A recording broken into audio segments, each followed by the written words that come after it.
This is the Traxxas Bandit VXL, and I've owned it for just a little bit over 1 month. So today I'm going to be going over the things I love about this car, the things I hate about it, and my overall driving experience. So let's get right to it.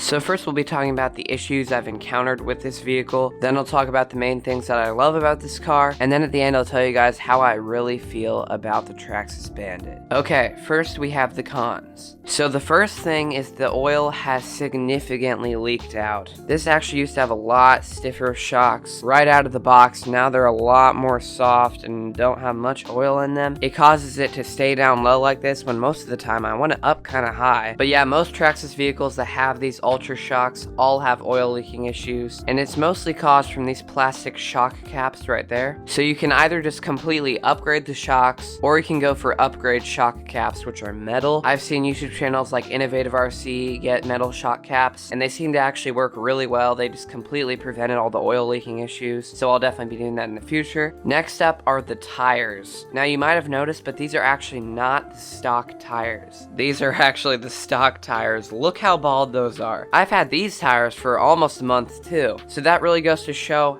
how short-lived these wheels were. They were pretty much completely bald by the 5th run, something like that. When we did our speed run video, they really tore them up, but still, they did not hold up very well. So we ended up actually having to get some Anaconda wheels and tires, which are great. They've actually held up really well, but I just wish they included these tires stock instead of these crappy ones that shred so easily. Next up, we have somewhat of a maintenance issue. So here's the front. Everything looks okay, right? Well, you are incorrect. Look at this wheel. It is way too wobbly. You can see this one has like barely any play. This one is just all over the place. That's because the pin actually fell out while I was unscrewing the wheel. Since there is no hex, it just fell out onto the table. And for some reason, I'm not able to actually get the wheel off. I'm also not able to tighten it down. So it's just stuck there, half screwed on. It's really annoying, but I mean, in the end, it works. I actually took this to a skate park recently, and it worked all right. So not a huge issue, but still, it's something to take note of. Be careful when you unscrew your wheels. Another issue I've encountered is somewhat on my part. It involves the gear mesh and the pinion gear. I actually stripped the pinion grub screw when I was trying to upgrade it to the high speed gear, but once that grub screw stripped, I could not get the pinion off. All I'm trying to say here is I really do think that you should make the whole pinion removal system a little bit easier. Maybe include with the vehicle some kind of tool to get the pinion off if the grub screw gets stripped. Again, it's still no biggie because a pinion gear remover is like $3 or something on Amazon. The final issue I've encountered lies in the rear of the Traxxas Bandit, and it is the motor. It needs some sort of cooling element on it. Even on the stock pinion, it overheats like crazy sometimes, which is one of the big reasons I have not put on the high-speed gearing yet,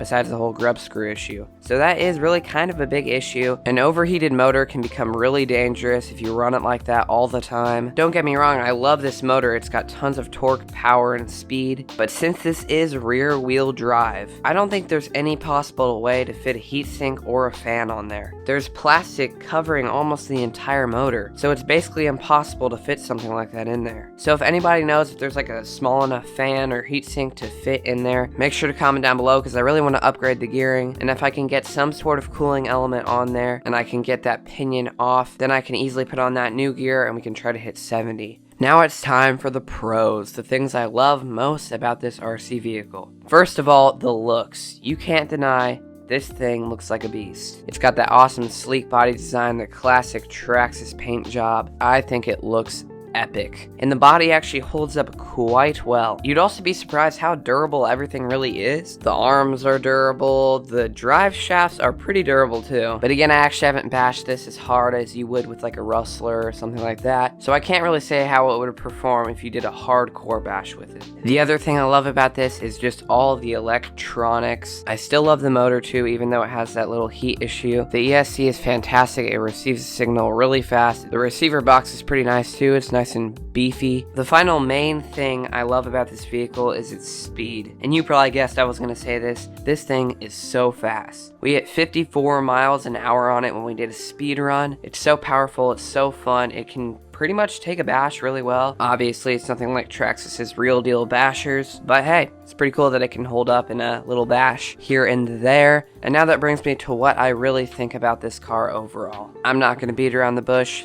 This thing is a good car. I'm not going to say it's a beast or it's a monster.